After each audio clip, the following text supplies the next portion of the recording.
I am going to a temple on top of a mountain to meditate the next 10 days. If you would have told me way back when I started this trip in Alaska that I'd end up going to the top of a mountain to meditate with Buddhist monks, I would have never believed you. But then again, way back then, I had never heard of Chiang Mai. Chiang Mai is the largest city in northern Thailand and is known as the religious and creative heart of the region. It's famous for its Sunday night market, where hundreds of local vendors come to sell their handicrafts and art once a week.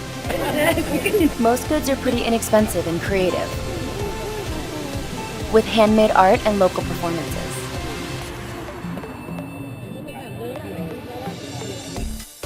Chiang Mai is easy. The people are nice and the living is cheap. I could have gotten used to my little morning routine of a fresh mango smoothie for 90 cents. After a few days in the city, I left to go into the jungle to volunteer with Elephant Nature Park. Elephant Nature Park is an elephant sanctuary right outside Chiang Mai, Thailand. The grounds are massive and home to both elephants and dogs.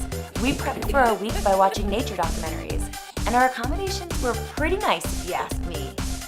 But maybe I'm just a sucker for mosquito nets and a jungle view.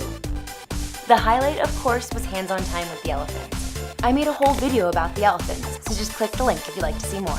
Spending a week at the elephant sanctuary was amazing, but I learned some unfortunate information while I was there. Turns out visas in Southeast Asia are huge. They take up full pages in your passport, and because of the traveling I had done, I didn't have any more room, which essentially meant I was stuck in Thailand until I either got a new passport or had additional pages sewn in. This morning, I went to the US consulate because my passport is full. My passport ended up being in such bad shape, they actually refused to let me sew pages in, and instead I had to get a brand new one. It was going to take anywhere between 10 to 14 days, which was perfect because that was the time I was going to meditate anyway. I am sitting in a red truck, which is what they call these. They are the red truck. On my way to Doi Suthep. I am going to a temple on top of a mountain to meditate the next 10 days. No Wi-Fi, no tech, no camera, GoPro, no laptop, nothing. Me, thoughts, and breath.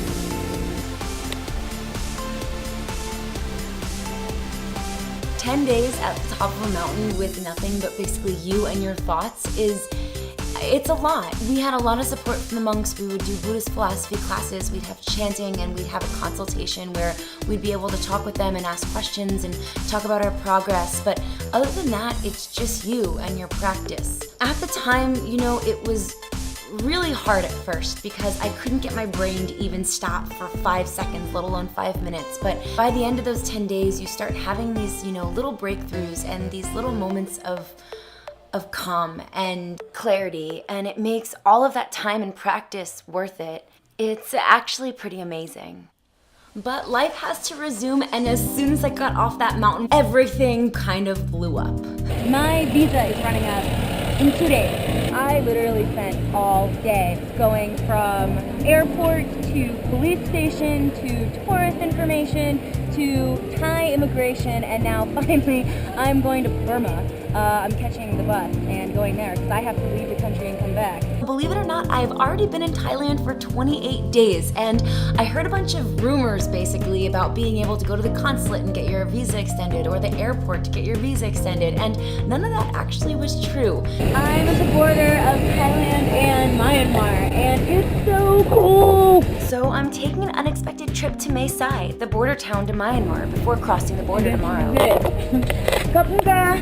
So Myanmar, sure, Myanmar, and the little border town of Mae Sai in Thailand. If you dig this video, please give it a thumbs up and subscribe now for new videos every week.